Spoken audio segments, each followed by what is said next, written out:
Hi everyone, very glad to be here. I'm Lihan.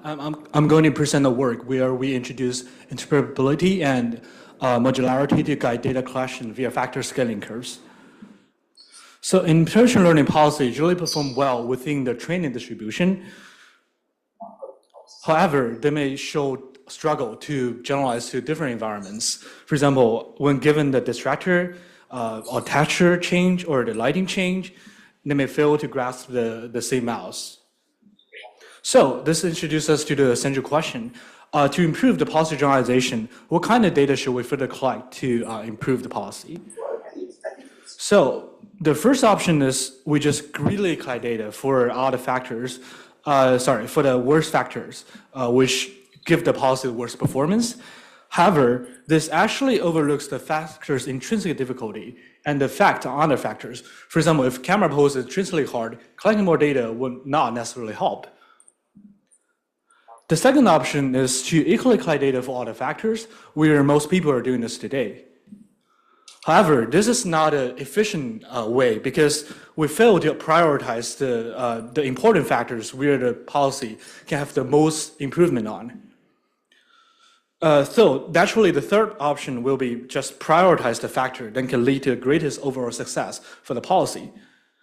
But how can we choose the correct factor to prioritize?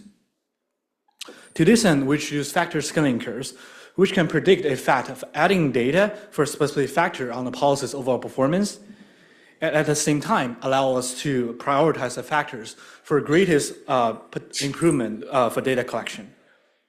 So the first step of constructing such a curve is to train policies with different factor dataset size, where we basically take a factor, for example, distract object, and we subset the dataset size with different number of data, and we train each policy and we evaluate it, and to get such kind of curve. So the performance metric, the y-axis can be the policy success rate, which is the most intuitive one, but we have to evaluate in the real world, which is very time-consuming. So the second option is to introduce policy embedding similarity, which I will introduce later, which is an offline metric to provide with the interpretability of the policy performance. So the second step will be fit a power law curve based on these points and predict expected policy performance given extra budget to collect data. And the third step is to pick the factor with the highest expected improvement to collect data for. For example, if the distractor gives us the most performance improvement, we will just choose this factor to collect data for it. So evaluate this very simple yet effective method on several challenging real-world tasks, including put tomato in plate, fill towel, and put mouse in drawer.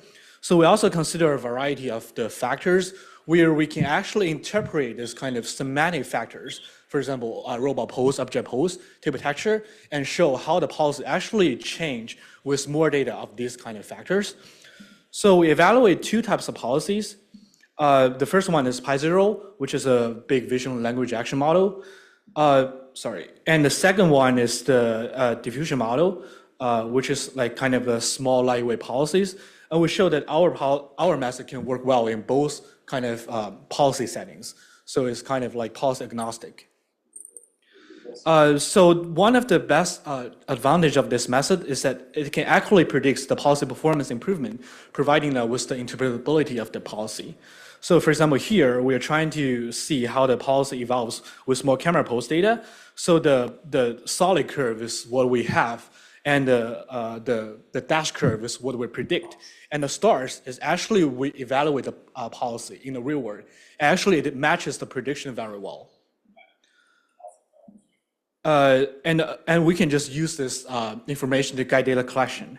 And you can see the same curve actually work very well for the mouse in drawer task. It's a little bit off for the full tower task, but it still works if we just want to guide the data collection. Okay, so this is kind of a long video. So we apply our method to the put mouse in drawer task. And you can see the predicted performance matches very well with the actual performance, while the equal baseline, which I introduced before, is actually performed very bad because it fails to allocate the limited data budget to the correct factor.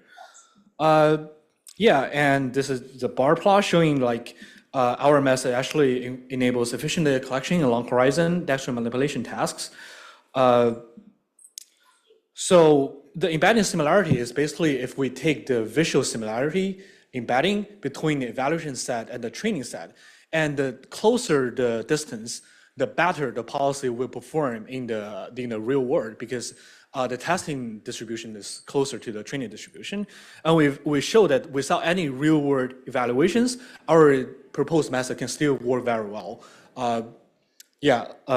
Closer to the Oracle one with the real evaluations. So yeah, this is our work, guiding the collection via factor scaling curves, where the takeaway is basically we apply the scaling laws to guide data collection, and we break down the factors into several semantic pieces, so we can introduce interoperability when we try to collect more data. Thank you very much, and I'm glad to chat with all of you in the poster session. Thank you. All